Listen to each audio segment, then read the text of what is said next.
Des Togolais vous reprochent de ne pas faire preuve de solidarité avec le candidat de la DMK, Aguero Kodjo, aujourd'hui en exil. Alors, qu'êtes-vous prêt à faire à l'ANC pour son retour au pays? Je sais que le bon sens n'est plus la chose la mieux partagée au Togo, mais me reproche à moi de ne pas faire preuve de solidarité. Mais, excusez-moi, le Judas, le corrompu, va suivre un Judas, un corrompu? Que vaut la parole de Judas, du traître, qui finira pendu comme son homologue? C'est écrit, son homologue, c'est écrit et lu par Monseigneur Kodjo. Alors, je ne sais pas, les gens ne savent pas de quoi ils parlent.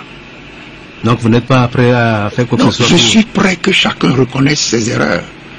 Que Monseigneur Kodjo, qui a détruit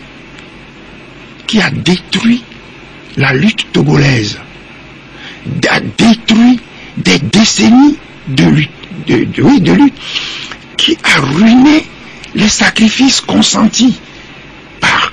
Vous pensez que son engagement n'était pas sincère? Il peut se tromper, mais son engagement, est-ce que c'est... Non, mais écoutez, on est en train de parler du résultat de son action.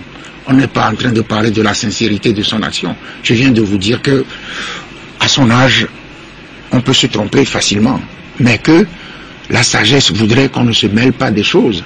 Parce que ce que je sais, tu es en train de lire l'attitude de la conférence des évêques du Togo. L'attitude de la conférence des évêques, ça signifie simplement, Monseigneur Kodjo n'a rien à faire là-bas. Là où il est allé s'enferrer, il n'a rien à faire là-bas. Et la conférence des évêques a publié des choses, a parlé de mensonges. La conférence des évêques, et puis dans aucune de ces déclarations d'il y a plus des années, ne parlait pas de mensonges. Mais laissez-moi terminer avec ceci. Lorsqu'on s'est amusé, on a laissé un archevêque émérite. Mais on oublie de dire qu'il est à la retraite. Il est à la retraite. Il n'est pas actif. On a laissé dénigrer Sylvanus Olympio. On l'a laissé dénigrer Sylvanus Olympio. Sylvanus Olympio, il a offert, c'est un martyr du Togo. Il a offert sa vie pour l'indépendance. Sa mort est liée à beaucoup de choses. Lorsqu'on a laissé Monseigneur Kodjo le dénigrer publiquement sur les radios, lorsqu'on a laissé Monseigneur Kodjo après s'amuser avec Nicolas Gruniski aussi dénigrer, ensuite on a laissé Monseigneur Kodjo dénigrer Jean-Pierre Fabre, qui sait que tout ce qu'il raconte est faux? Moi je le sais. Ça me fait pitié de constater que quelqu'un ne dit pas la vérité. Vous voyez?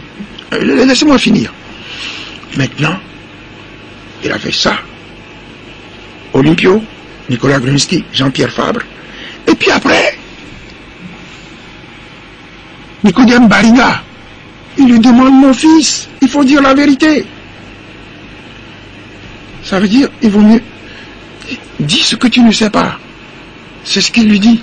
On s'étonne et on vient nous dire, nous ne sommes pas solidaires. Alors vous ne savez pas ce qu'il y a entre les deux, entre Monseigneur Kodjo et Monseigneur Bariga? Non, il ne s'agit pas. Moi, je suis un homme politique. Je n'ai pas besoin de savoir. Je lis. Est-ce que vous êtes aujourd'hui prêt à pardonner à Monseigneur Kodjo? Mais je n'ai pas de grief, je ne pardonne pas. Je ne suis pas Dieu. Je n'ai pas à pardonner.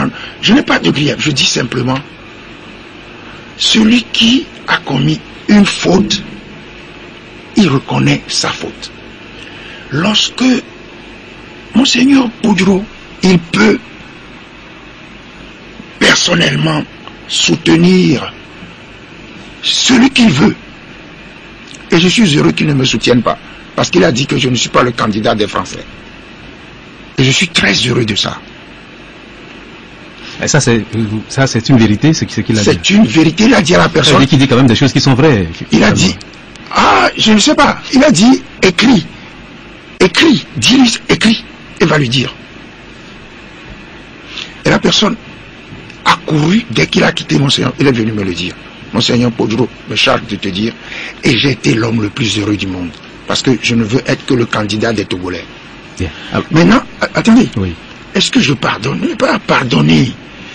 Il y a une chose. Ce que Monseigneur Podro a fait est grave. Parce qu'il a été utilisé avec son accord. Il a été manipulé. Malheureusement, avec son accord, puisqu'ils ne l'ont pas attaché, ils n'ont pas mis le pistolet, lui ont pas mis... Est-ce que vous avez les preuves de ça, de la manipulation? Pourquoi vous dites qu'il est manipulé?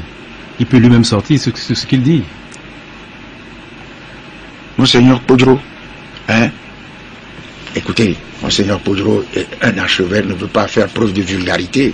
Quand il parle de Jack Bata et toutes ces choses, vous pensez que c'est lui qui dit ça? Hein? Vous pensez, Monseigneur Podro, en tant que prêtre, ne peut pas dire tu finiras pendu comme ton homonyme Judas. Est-ce que lui, un responsable religieux, il peut le dire? Moi, je peux le dire, mais je ne peux pas le dire en tant que chrétien. Mais je n'ai pas de charge comme Monseigneur. Je ne représente pas une communauté religieuse. Mais lui, il l'a dit. Il ne peut pas le dire. Bien, on va avancer. Lors des municipales de... Non, attendez. Oui. Vous dites que faire preuve de solidarité. Oui, j'ai répondu que quand quelqu'un, il vous dénigre parce que c'est lui qui organise ça. Il vous dénigre. Puis après, il vient vous dire soutenez-moi. Mais il aurait dû penser qu'il a blessé les gens et que la première chose, c'est de reconnaître ses erreurs. Je lui ai dit, monsieur, vous n'êtes pas candidat unique de l'opposition. Là, vous parlez de monsieur Aboueme Kodjo. Oui, je lui ai dit, vous n'êtes pas, cessez de dire que vous êtes le... Avant le scrutin, quand il m'a quitté, est-ce que j'ai dit en présence de Podar, Gamessou, vous ne pouvez pas dire que vous êtes candidat unique de l'opposition. Parce que candidat de l'opposition même, c'est problème. Mais unique, c'est très grave. Ça veut dire que nous, on n'est pas de l'opposition. D'accord? Quand il m'a quitté, il a pris un communiqué dans lequel qu'il a signé, candidat unique, U avec majuscule. Ce n'était plus minuscule, candidat unique de l'opposition. Et après, il dit que moi, qui suis un traître, un corrompu, qui a pris 30 millions, toutes ces choses sont organisées. Vous savez, les gens croient qu'ils sont malins. UNIR organise des choses. Et les gens qui pensent que l'opposition aujourd'hui, c'est dénigrer les autres.